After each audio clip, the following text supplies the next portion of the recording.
Boa tarde. Mais uma vez, obrigada, né, pela presença de vocês aqui hoje, numa palestra tão importante, né, num tema tão assim, que a gente precisa ter muita atenção. Né? Está aqui conosco o Dr. Tadeu Rezende Provença, cirurgião plástico e mastologista, titular da Sociedade Brasileira de Cirurgia Plástica, membro da Sociedade Brasileira de Mastologia e fundador da ASPRECAM, Associação de Prevenção do Câncer de Mulher. Ele vai compartilhar conosco um pouco da sua experiência ao longo de 40 anos de diagnóstico precoce do câncer de mama. Tá bom? Vamos aproveitar bastante, interagir, aproveitar a presença dele. Obrigada. Boa tarde a todos. Eu, antes de mais nada, gostaria de agradecer a Cláudia, a diretoria da AEA, nesse momento tão precioso para mim e para toda a nossa equipe, onde eu gostaria de compartilhar a nossa experiência de 40 anos lidando com essa causa tão importante para a mulher, que é o câncer de mama, que é a doença que atinge mais a mulher e que mais mata. E, infelizmente, o nosso governo ainda não dá a devida relevância que deveria dar. Mas é uma experiência minha que eu trago como uma verdadeira vocação, que eu identifiquei logo no início da minha formação, e eu gostaria de compartilhar com vocês. Eu dividi a apresentação em dois momentos. Num primeiro momento, eu vou falar mais sobre o câncer de mama, o que é, a origem, de que maneira a gente pode lidar, e vocês, preventivamente. E depois, numa segunda apresentação, um pouco da nossa experiência como médico, como um profissional de saúde pública, onde nós pudemos colaborar exatamente com um programa, um projeto de políticas públicas que impactou muito a região, principalmente a região metropolitana de Belo Horizonte. Então, nós vamos falar em nome da ASPRECAM, Associação de Prevenção do Câncer na Mulher, que é uma OCIP, uma organização da sociedade civil, sem fins lucrativos. E eu gosto de começar falando sobre o símbolo, o significado, o que está no inconsciente coletivo de todas as mulheres. E isso se espelha em obras de arte, onde fertilidade, pecado, divindade, sexualidade e maternidade está no inconsciente coletivo de todas vocês. Então, nessa obra rupestre, é importante assinalar o volume das mamas, o volume do abdômen, exatamente com o significado da fertilidade, né? Graças ao ato de amamentar que a gente está aqui hoje, né? Isso garantiu a perpetuação da espécie no planeta. Na Idade Média, as mulheres eram punidas com a amputação de ambas as mamas como um crime, né, a ser praticado do pecado contra a castidade. Aqui, o sacrifício de Santa Ágata. Os faraós se tornavam deuses porque amamentavam numa deusa chamada Anuké. Então, o ato de amamentar é que dava esse teor sagrado ao faraó. E ali também o ato sagrado da Virgem Maria alimentando o menino Jesus. Júpiter, trazendo Hércules para amamentar em Juno, as primeiras gotículas de leite extravasado é que formou a Via Láctea. Então, isso no mito, né, da formação do universo, espelhado também numa obra de arte. Os gregos também tinham a beleza, né, a sexualidade, o contorno das mamas, né, a Vênus de Botticelli.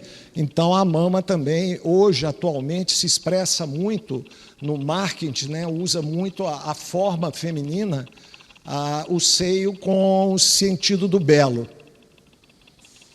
Muito bem. Então, o que seria o câncer, né? A nossa estrutura, muito bem configurada, muito bem esculpida, ela anda toda dentro de uma harmonia muito grande, né? as células todas funcionando e respondendo a um comando geral. Em determinado momento, não se sabe por quê, algum grupamento ou uma célula inicial sai desse governo e começa a se reproduzir de forma anárquica. Então, ela deixa de respeitar as células vizinhas e passa a se multiplicar de uma forma desordenada, formando o tumor. Então, ela passa por diversas fases, onde fatores atuam para estimular essa multiplicação, como os nossos hábitos alimentares, sedentarismo, a questão da obesidade, né, as questões ligadas a hábitos, né, que vão contribuir, vão servir de alimento para essa multiplicação. As causas, então, elas são de vários fatores, não tem uma causa única. Grande incidência, como eu falei, é o câncer que incide mais na mulher e é crescente. A cada ano, um número cada vez maior de mulheres contrai o câncer de mama. É uma doença que atinge o organismo como um todo, não é só a mama. Grandes sequelas, se bem que hoje, graças aos avanços da medicina e da própria cirurgia plástica, nós incorporamos técnicas de cirurgia plástica para tratar câncer de mama. Que um dos motivos do medo era a grande agressividade de tratar cirurgicamente essa patologia. E com o avanço e o conhecimento, a gente viu cada vez mais que métodos conservadores davam tão bons resultados quanto os tratamentos mais radicais. Porque antes se retirava toda a mama, retirava músculo, ficavam as costelas todas aparecendo debaixo da pele, hoje não mais.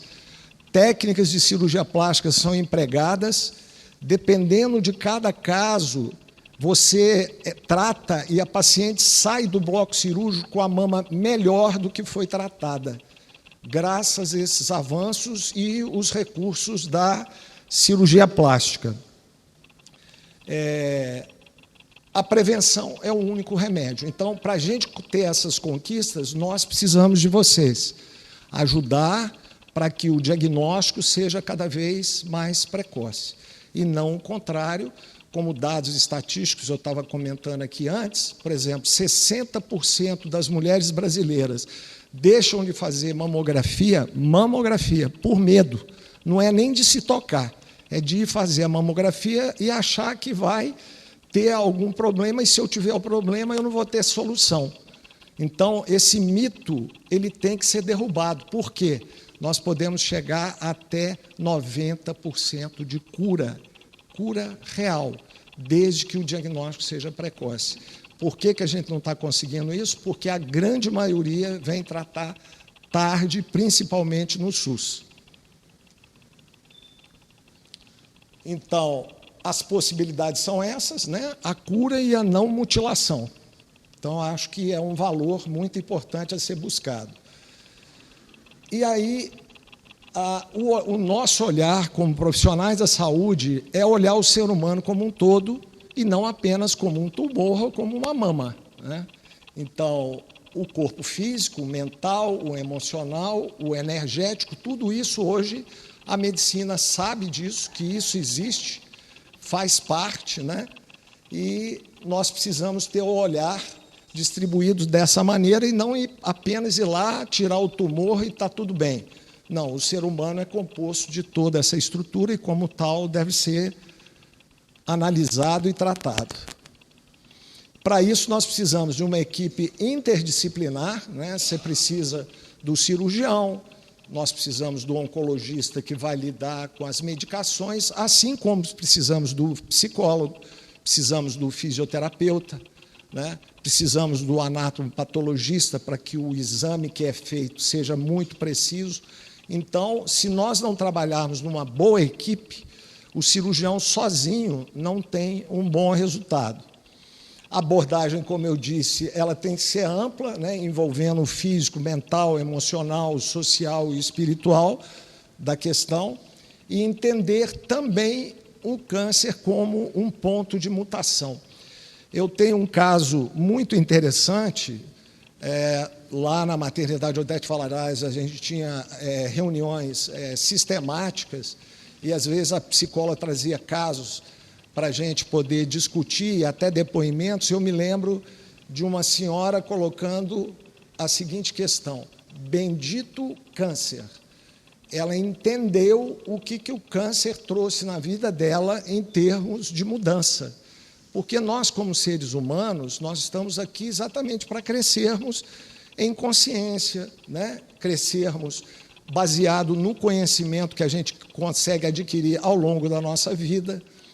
Então, ela, dentro do processo, inclusive, de trabalho com a psicologia, conseguiu entender o que tinha acontecido com ela e saído de todas aquelas fases que a gente sabe, né, que, num primeiro momento, as pessoas ficam muito bravas, elas negam, elas reagem, né, até chegar no ponto de aceitação e de haver um ponto, inclusive, que a gente chama de mutação, né, o ponto em que você vira a roda, você consegue entender e não deixar aquele obstáculo, o desafio te puxar para baixo e, sim, servir de uma alavanca.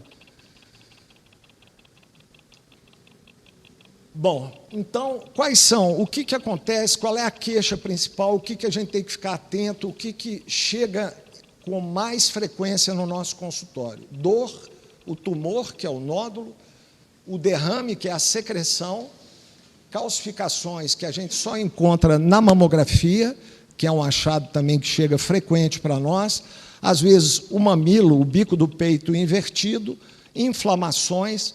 Então, são os achados que a gente tem com maior frequência.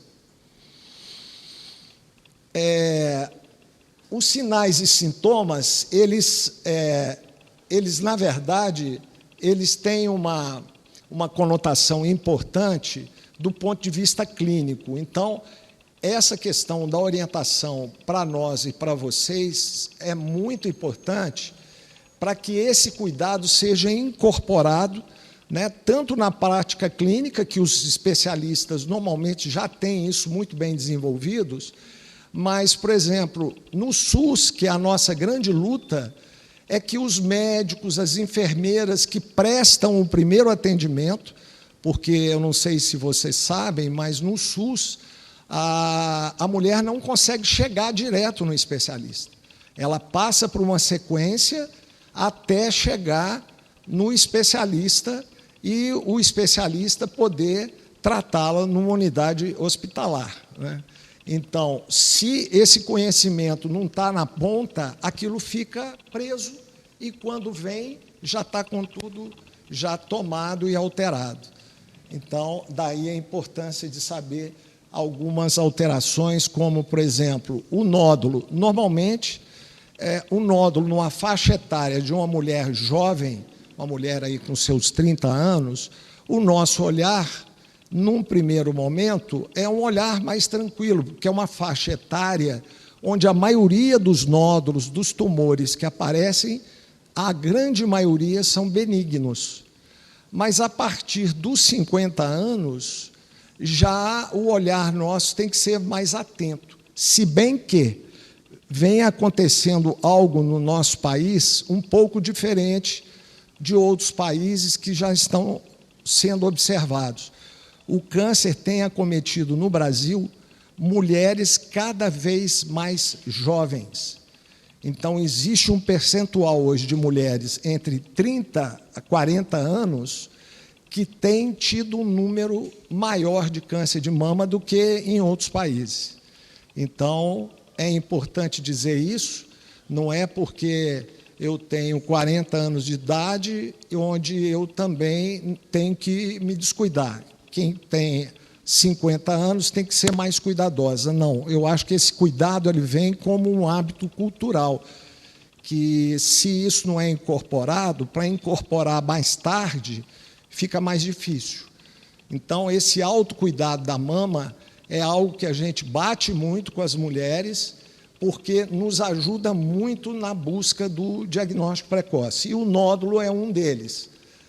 A descarga, o que a gente chama de secreção, existem secreções que, na grande maioria, graças a Deus, são normais, são frequentes, são benignas, que são aquelas amareladas, esverdeadas, às vezes saem por vários canaizinhos, e tem as cores de sangue, a borra de café, que é aquela cor mais escura, ou cristalina, como água de rocha.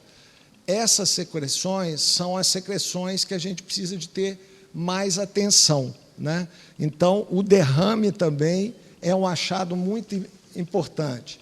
Lesões eczematosas, o que é isso? São aquelas lesões que acontecem em torno do bico, em torno da areola, que começam a coçar, que às vezes descamam. Na grande maioria, são achados benignos, como, por exemplo, alergia ao sutiã. Então, isso é muito frequente no consultório do dermatologista, esse tipo de queixa.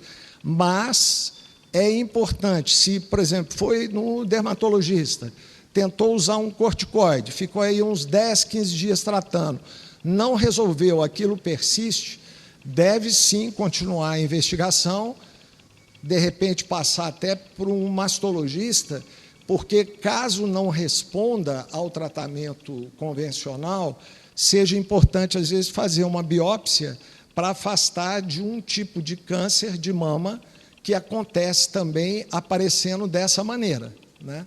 Então, esse achado de pele também é muito importante. A presença daquilo que a gente chama de íngua, que aparece debaixo do braço, né? Que são pequenos nódulos de defesa que todos nós temos e que costuma a célula sair da mama e ir para esses gângliozinhos. Então, às vezes, o que a gente chama do tumor oculto, você não consegue achar o tumor na mama, ele não consegue ser identificado, seja pela mamografia, seja pela ressonância ou pelo ultrassom, mas você vê as células já instaladas nesses linfonodos, nesses gânglios. Então, é muito importante também a gente ficar atento para as alterações que podem acontecer nas axilas. O aumento progressivo da mama, com a presença de sinais de edema, com aspectos de casca de laranja, quer dizer, a mama inflamada, que é muito comum nas mulheres em gestação, na lactação, mas que também pode acometer a mulher, por exemplo, com 50 anos, com 60 anos, e ser um tipo de tumor chamado câncer inflamatório da mama, que é uma patologia que deve ser identificada logo de imediato, e às vezes ficam com dúvida se é um processo inflamatório, se não é, e que precisa, às vezes, da participação do especialista para poder fazer esse diagnóstico diferencial. Retrações na pele, né? Às vezes, por exemplo, o meu bico da mama sempre foi para fora, a vida inteira. De repente, ele começa a inverter. Sem nem ter tido nenhum problema na mama, ele começa a ir para dentro. Pode ser que tenha ali uma patologia já iniciando e retraindo e puxando o bico para dentro. Então, também é outro sinal importante ser visto de imediato. Bom, quais são os fatores de riscos que a gente tem nessas alterações que predispõem o aparecimento do câncer de mama? Característica familiar. Mãe, e uma coisa interessante, o homem também pode ter câncer de mama. É um percentual pequeno, é 1% dos casos de câncer de mama acontece no homem, mas acontece. É muito frequente na raça judia, com os judeus. Eu mesmo já tratei de um advogado judeu com câncer de mama. Então, para cada 100 casos de câncer de mama na mulher, um acontece no homem. Então, se uma mulher ela tem na família uma mãe, uma irmã, ou mesmo o pai ou o irmão com câncer de mama, ela passa a ser uma mulher de alto risco. essa mulher tem que ter mais cuidado, fazer seu exame preventivo frequente, fazer seu autoexame, seu autocuidado e procurar a avaliação com o seu profissional regularmente, anualmente. O cigarro, é sabido que hoje o cigarro, não só para patologia mamária, mas principalmente para a questão pulmonar, que ele passa a ser um agente importantíssimo para o desenvolvimento de patologias como um câncer. A genética, também com os investimentos no estudo genético, a maioria dessas patologias em mulheres mais jovens tem se achado o gene que se modifica e leva essa alteração mais prematuramente. Então, a maioria dos casos que acontece com a mulher em torno aí dos seus 35 anos, já se sabe que é por motivo genético, por uma deformidade do gene. Mas isso dá hoje em torno de 7 a 8% apenas dos cânceres de mama. Depressão também crônica. Eu vi ao longo da minha trajetória que era muito comum a gente ver mulheres com 15, 18 anos, às vezes, de tratamento sob controle, e, de repente, volta ao consultório com a lesão retornando na mama.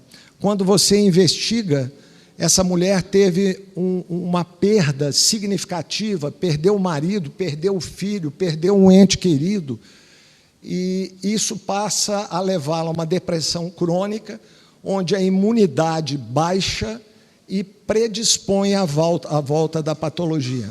Então, esses casos de depressão crônica, hoje a gente sabe que também é um fator de risco a ser observado. Obesidade, né?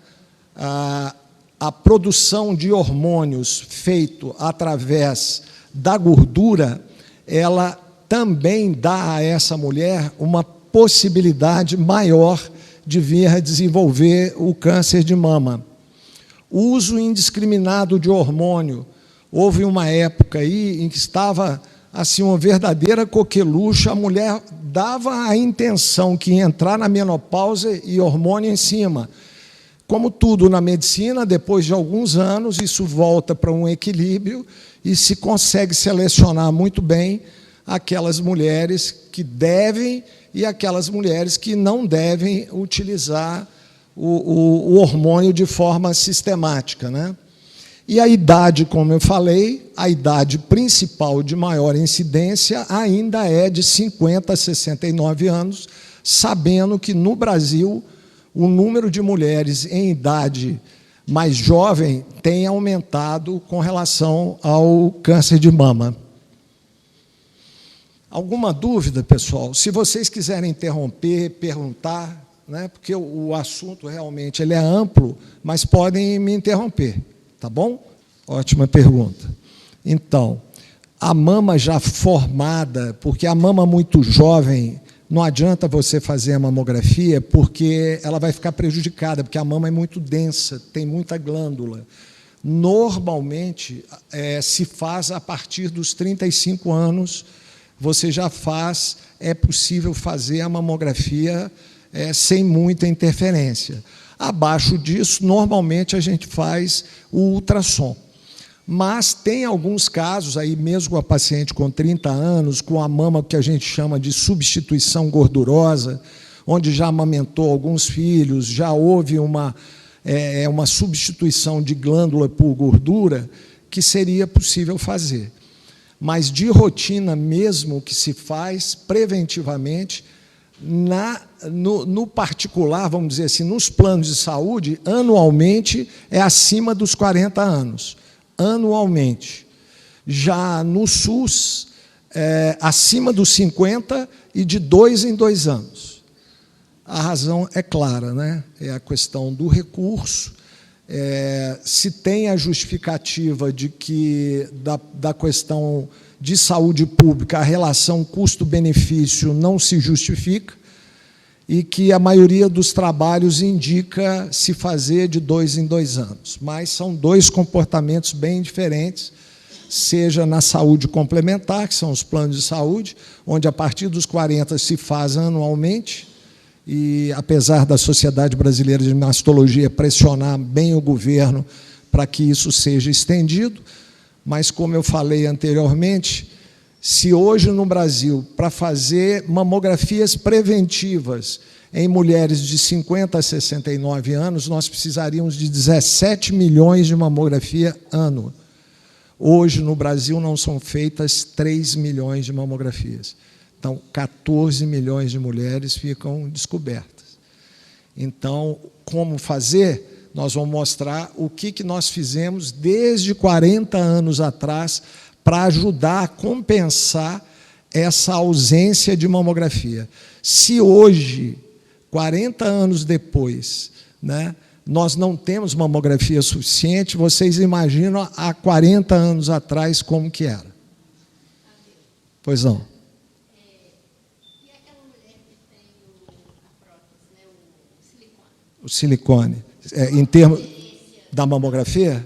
Nenhuma, porque existe uma técnica que é chamada manobra de Eklund, que a mulher que tem prótese, na hora do radiologista fazer a exposição, ele traciona a mama, a prótese fica junto à musculatura e a glândula sai fora e você consegue visualizar a glândula como um todo. Então, as mulheres que têm prótese são obrigadas a fazer esse tipo de manobra, né? Os radiologistas têm já na sua rotina essa técnica já incorporada. Então, eles fazem a técnica normal e depois complementa com a manobra de Eklund, de tal maneira que todas ficam cobertas por igual com essa metodologia.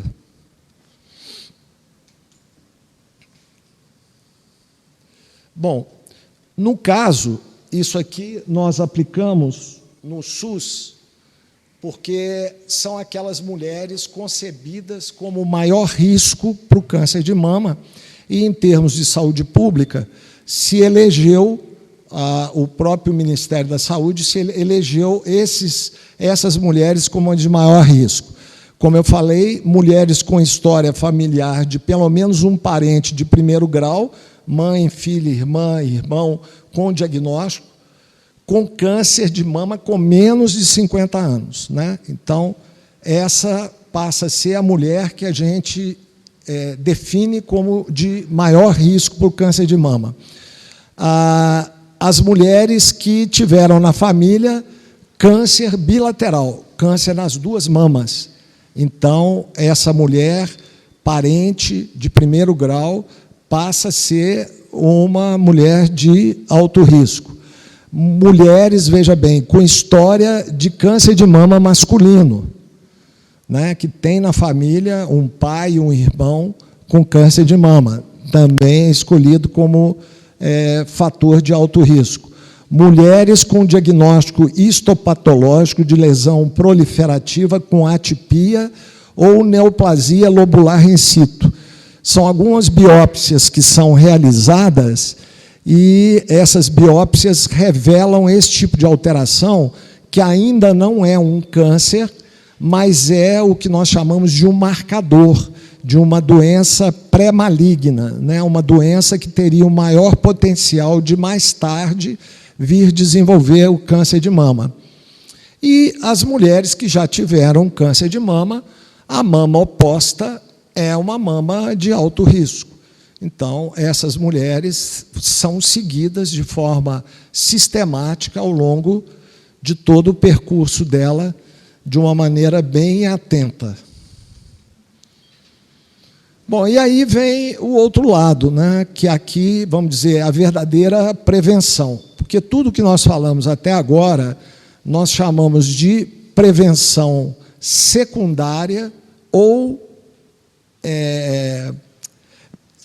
eu minto. Isso aqui nós chamamos de qualidade de vida, hábitos, nós chamamos de prevenção primária. E tudo que nós falamos do autoexame, mamografia, o exame do médico, isso chama-se detecção precoce ou prevenção secundária, né? Então, essa aqui é a verdadeira prevenção, porque aqui a doença ainda não se instalou, né? Então, trabalhar hábitos de vida passa a ser importantíssimo. Veja bem, o estilo de vida responde por 53% desse processo preventivo, 20% o meio ambiente e fatores biológicos 17%, e assistência médica apenas por 10%. Então, se a gente investir bastante nessa questão de cuidar do nosso meio próprio e do meio ambiente, a gente vai ter aí 73% de proteção com relação não apenas ao câncer de mama, mas com relação a todas as outras patologias crônicas degenerativas, né? Porque no passado, quando a média da nossa vida era de 40, 50 anos, essas doenças crônicas, como o câncer, hipertensão, diabetes, não apareciam tanto, porque o ser humano morria antes. Agora, como a gente está vivendo mais tempo, tem crescido esse número de patologias, né? E isso está muito ligado ao estilo de vida que nós desenvolvemos nessa sociedade de consumo. Então, é algo a ser visto, porque para tratar é caro, né? Além de desqualificar a nossa vida. Nós conseguimos até prorrogar a vida, mas ainda é uma vida muito desqualificada em termos de estresse, em termos de uso de medicação. Hoje as medicações se tornaram algo a ser consumido por grande parte de nós seres humanos, né? Por um lado, graças a Deus que existe, né? Mas quanto mais a gente investir do outro lado, menos a gente vai precisar, né? E a gente vai ter uma terceira idade bem mais saudável, né? Alimentação adequada, segundo o Fundo Internacional de Pesquisa do Câncer, uma alimentação correta pode reduzir o custo, aliás, reduzir e desenvolver o câncer em 40%. Pelo menos 3 em cada 4 cânceres poderiam ser evitados quando mudanças de hábitos alimentares começassem na juventude. O que acontece? Para que a humanidade saísse daquele período que nós tivemos, que era morrer por fome, por falta de alimento, nós tivemos que investir muito na industrialização. Então, se você vai ao supermercado, olhe o componente de cada um dos produtos que você traz para casa, a quantidade de produtos conservantes que existe ali. Então, tudo isso levado ao longo de toda a vida, com certeza, vão trazer fatores de riscos aumentados à nossa vida, né? Então, equilibrar e procurar incluir na nossa dieta cada vez mais a nossa alimentação, que nós aprendemos, né?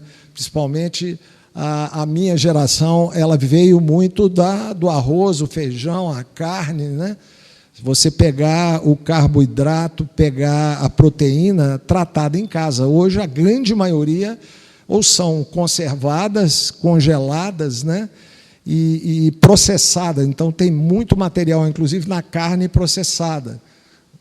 Então, tudo isso, somado ao longo da vida, vai contribuir para a gente ter uma perspectiva maior de desenvolver o câncer ao longo da nossa vida. Então, a alimentação mais natural, baseada em frutas, verduras, a proteína animal, a proteína vegetal, a atividade física, né? Principalmente à medida que a gente caminha para a terceira idade, a questão do desconforto com relação ao corpo, a atividade física ajuda muito a minimizar, né, esse desgaste natural que a gente tem ao longo da vida. Então, não deixem de fazer a atividade física. E é importante, por exemplo, para mim, desde os 10 anos de idade, Eu fui jogador de basquete e, graças a Deus, eu mantive, incorporei isso na minha vida como um hábito, e quando eu não faço, muda o meu dia completamente. Então, ter isso como hábito é fundamental. Com a prática de exercícios regulares, o organismo traz a liberação de hormônios, de substâncias que trazem um bem-estar para nós, né? Que é a dopamina, a serotonina, que dá essa sensação de prazer quando a gente sai de uma atividade física bem feita. A administração do estresse, eu acho que o estresse passa a ser outro elemento importantíssimo na nossa sociedade. Então, práticas de relaxamento, como, por exemplo, a meditação. Hoje, a neurociência tem desenvolvido muito e tem mostrado o quanto que o processo meditativo melhora a nossa qualidade de vida, porque a gente consegue administrar a nossa frequência cerebral num ritmo menor, né? Porque enquanto a gente está na vigília, sob pressão, a frequência que a gente tem do nosso sistema nervoso é muito alto. E se a gente não aprende a relaxar em alguns intervalos, o desgaste realmente é muito grande. Então, incorporar a meditação como sendo uma técnica importante, somado à atividade física, porque a atividade física também ajuda a relaxar, né? A natação, por exemplo, é uma atividade física muito boa para trazer esse relaxamento, esse bem-estar. E aqui é interessante essa tabela, porque você tem a saúde total, né? Com comportamentos e atitudes que levam à promoção de saúde, e, para o lado de cá, a morte prematura. Aqui entra a medicina tradicional no tratamento de doenças através dos sinais, sintomas e das incapacidades. Então, a medicina ajudou a segurar muito o lado de cá. Se a gente der bastante valor para o lado de cá vai se tornar cada vez menor. E o que está acontecendo também? Economicamente, o nosso modelo biomédico, que é de tratar doença, tem se inviabilizado no mundo inteiro. Governos e os planos de saúde não estão conseguindo cobrir o que a tecnologia tem desenvolvido. Então, o modelo é um modelo excludente, ele não é de incluir pessoas, ele é de excluir pessoas. Quanto mais tecnologia se desenvolve, um número maior de pessoas são excluídas desse processo. O que tem segurado muito, por exemplo, eu trabalhei durante toda a minha vida profissional com a Unimed.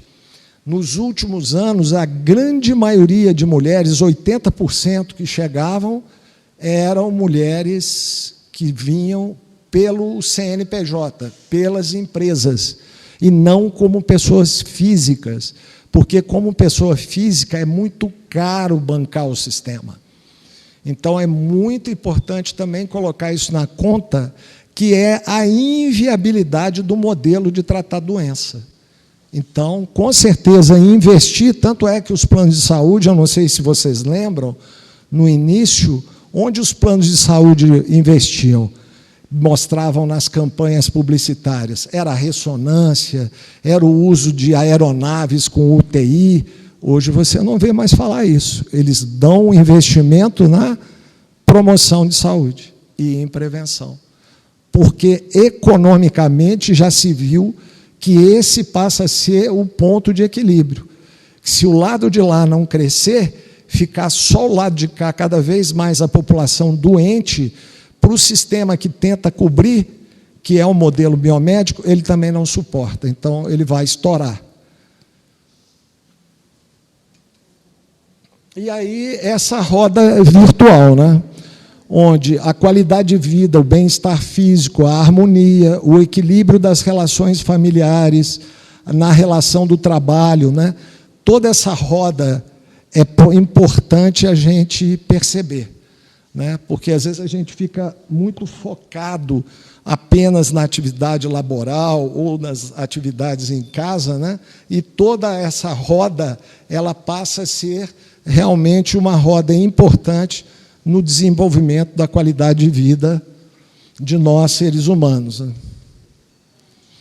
Aqui, apenas para demonstrar, tanto para o autoexame, quanto para nós que vamos examinar a paciente, a forma de examinar é muito parecida, né? Então, aqui, a mulher pode fazer isso perante o espelho, que é levantar e abaixar o braço, porque quando você faz esse movimento, se tiver alguma coisa por dentro tracionando a mama, aquele sinal vai ficar mais evidente. Então, isso a gente chama de ectoscopia dinâmica, é com a movimentação que a gente consegue ver melhor todo o contorno das mamas. A palpação, aqui a palpação do médico, que é feito normalmente dedilhando, é como se a gente estivesse tocando piano, ou com a mão espalmada, fazendo movimentos rotatórios. Com o autoexame é a mesma coisa, só que normalmente se levanta o braço do lado que vai examinar, atrás da cabeça, e com a mão contrária eu vou na parte mais externa, de forma circular, de fora para dentro, vou fechando o círculo cada vez mais, até chegar no bico do peito.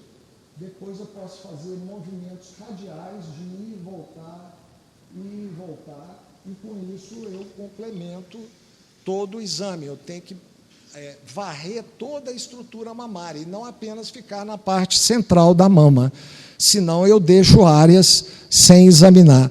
Do outro lado, a mesma coisa, eu só troco de mão e faço com a mão invertida. Então, essa seria o ato palpatório. Aqui ele está demonstrando o local onde ele identificou o nódulo, e ali, didaticamente, se desenhou o lugar, porque seria um local onde o profissional, já de imediato, poderia acelerar o diagnóstico através de um exame muito simples, que é feito com uma agulha fina na seringa, colhendo algumas células desse nódulo, já coloca na lâmina e manda para o laboratório examinar. Então, isso é um método muito frequente que a gente usa de rotina no consultório. Ele tem um elemento, né, que aqui ele identificou um nódulo. Clinicamente é um nódulo, ele não fechou. Esse nódulo é benigno, esse nódulo ele é sólido ou ele é cístico. Ele pode ser um nódulo cheio de líquido lá dentro, que é um achado muito frequente, benigno, e que você resolve com a punção, porque se for cisto, na hora você fecha o diagnóstico. Aí você consegue fechar, porque vai vir líquido dentro da seringa, você vai pegar, e só por uma questão de rotina, vai pegar aquele líquido, colocar numa lâmina e mandar para examinar. Então, ali você já tem, sim, uma hipótese diagnóstica já formulada, mas se for sólido, não. Porque você só vai pegar células, vai colocar na lâmina e aí vai mandar para o laboratório, vai esperar o laboratório te dar essa hipótese diagnóstica. Junto com isso, vai se pedir também a mamografia dela. Se ela tiver na faixa etária de fazer, é a mamografia. Se não, vai se pedir o ultrassom da mama dela. Tá? Então, os exames são complementares. Você não tem, na medicina, um método exclusivo. Você tem métodos que se complementam. Quanto mais você complementar, maior a possibilidade de você fechar o diagnóstico. Mas quem sela o diagnóstico é o anátomo patológico. É aquele tecido que você retira e o laboratório te fala, é isso aqui. Tá? Aqui, como eu falei, a importância do exame na axila, né? Aqui o médico palpando a axila, com a mão contrária ele segura o braço para relaxar e com a mão oposta ele palpa. No seu caso, abaixa o braço tem que ficar relaxado e você vai entrar com a outra mão bem dentro do cavo axilar. Tá? Na grande maioria, vocês podem encontrar pequenos carocinhos que pulam, que saltam na mão são flexíveis, não tem a menor importância, né? O nódulo importante é o nódulo duro, tem casos, às vezes, que eles se tornam fixos no lugar, então, esses aí já são nódulos suspeitos e que têm que ser avaliados. Mas, na grande maioria, eles têm essa característica, porque todos nós temos linfonodos, que são órgãos de defesa. Essa região também, a gente palpa, que é a região aqui do pescoço, aqui também tem uma cadeia de gânglios, que normalmente o médico incorpora isso na palpação, mas são de casos mais avançados, né? Quando isso acontece, normalmente já é uma doença mais avançada. De rotina, se examina preferencialmente as axilas, mas o profissional, no caso o especialista, examina essa região também. E aí a investigação, como eu falei, a punção com agulha fina, que é totalmente tolerável, às vezes dá essa impressão que vai gerar dor, o nódulo é indolor, a única, o que você sente é só a passagem da agulha pela pele. Ele dentro do nódulo não se sente. O que às vezes dá é um certo desconforto de sentir, às vezes, a agulha mexendo ali dentro, mas é um exame totalmente aceitável.